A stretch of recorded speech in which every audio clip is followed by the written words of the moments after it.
Hello all, and welcome to this night's beer review. Pretty late at night, it's almost 11 o'clock. I got a little wrapped up in playing Civilization 4. I know Civilization 6 is almost about to come out. Actually, I think it has already come out. But my computer is old, and how do I know that? Well, that's the reason why I am dubbing this the Disappearing Review Show.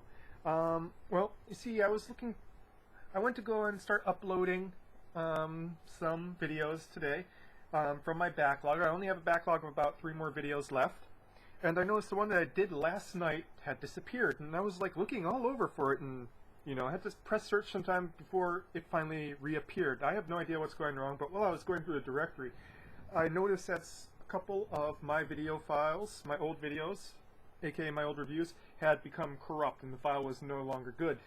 Being that this is the largest bulk of my hard drive, I believe it's about 75% of my hard drive at this point, of my rapidly aging computer. This thing's a little bit over 3 years old.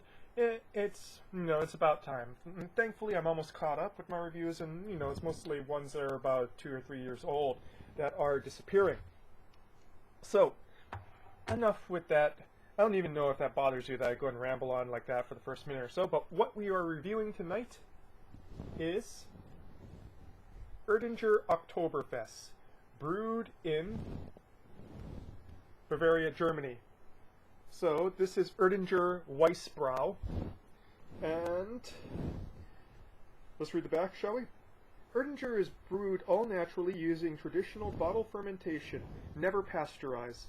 Thank you for enjoying Erdinger, the world's #1 Hefeweizen. This is a very interesting little imported beer from Bavaria. Erdinger pretty much just sticks to Weiss beers, aka wheat beers, Hefeweizen, Weiss beers. So this is their Oktoberfest release. Well, how do you make an Oktoberfest Weizen beer? Well, basically you get a Hefeweizen recipe and you go and amp up the malts. And so this has a higher ABV than most Hefeweizens do. It's about 5.7. Most German Hefeweizens are about 4.7 to 4.9.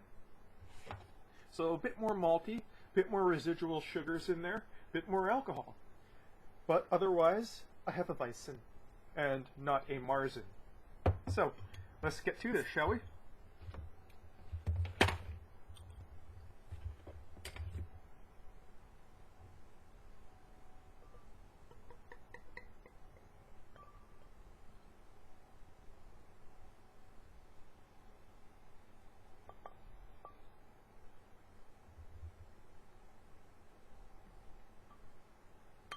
You can see me doing the wheat swirl, the yeast swirl at the end there.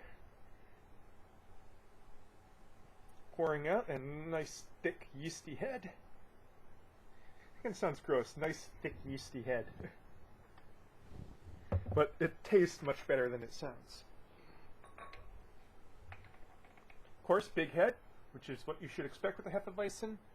Incredibly carbonated. Take a look at that carbonation if you can. Very natural carbonated, nice cloudy yellow-orange. There's a tinge of orange to that yellowness there. Big, thick, fluffy white head. Visibly beautiful beer here.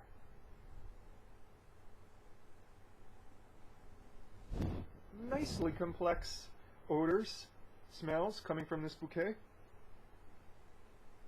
Got lots of esters in there, fruity esters. You got pears, nice juicy pears. Apples, muscat grapes. Definitely get that sort of Hefeweizen funk. Very thick, very estery.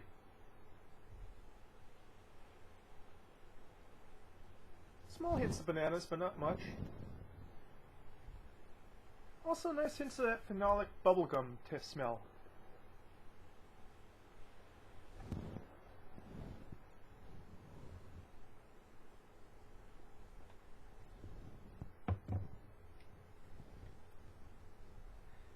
A bit thicker on the palate than most Hefeweizens would be, as you would expect with that higher malt percentage and higher ABV.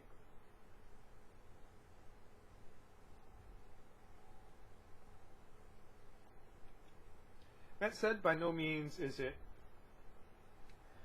super thick where it's no longer refreshing. It's still refreshing, and it's just a bit thicker and more intense than your average Hefeweizen.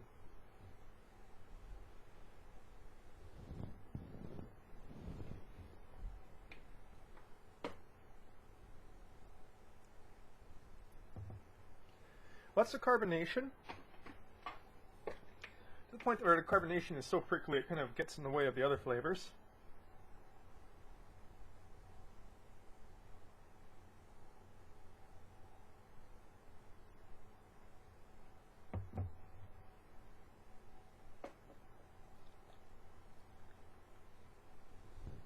You can tell there's a lot of sugar in there, but it's kind of balanced by the hopping. And honestly, it kind of comes off as sort of semi-dry, in that it's more or less clearing the palate. There's just a bit of that wheaten funk on the tongue that remains there.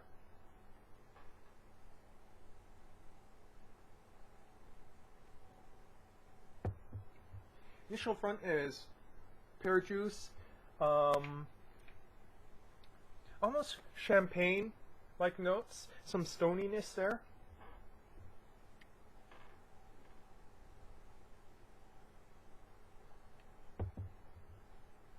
It's juicy feeling, but not very sweet.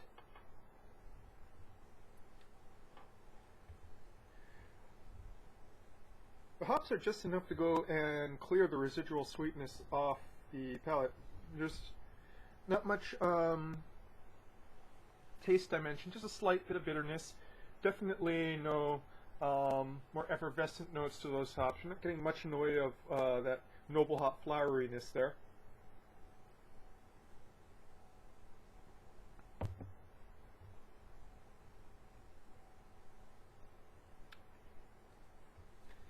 Very mouth-watering.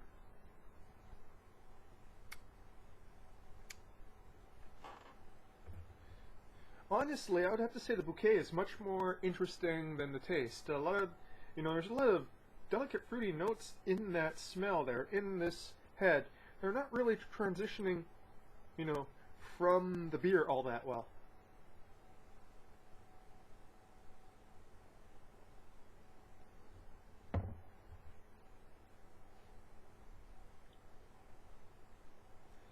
And the finish is pretty much just that wheat and yeast, and some juiciness.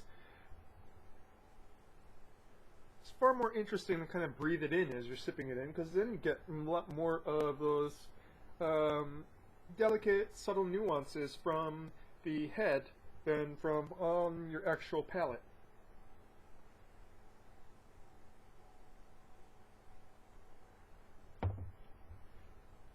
As it warms up, a little bit more of that bubblegum notes kind of starts to show up besides that pear juice.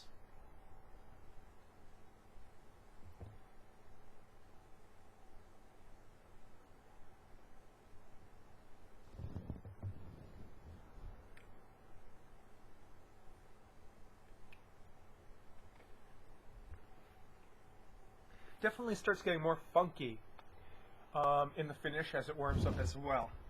And funk level is definitely picking up and not completely clearing the palate.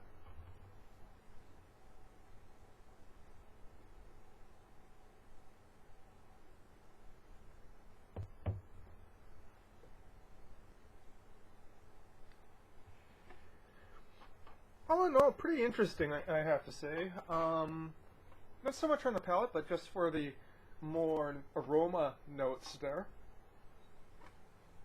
Again, not amazing, but I have to say it's a bit better than a lot of wheat beers put out in America nowadays.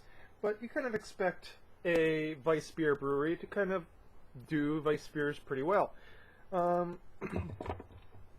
It's different enough to actually give it a try if you're into Hefeweizens. If you're looking for a lot of delicate notes, it's not there. If you're looking for something that's a bit more on the malty side, a bit more thick and intense than your average Hefeweizen, but still within the standards of the German style, definitely give this a try. You're probably not going to be blown away. I wasn't blown away by it, but it's a decent enough beer and just tweaked slightly different to make it interesting. So, Erdinger Oktoberfest. Despite the name, a Hefeweizen, not a Marzen. Interesting enough to go and try as an import, and not overly expensive for this Oktoberfest season. That's your beer review for tonight, folks. Prost!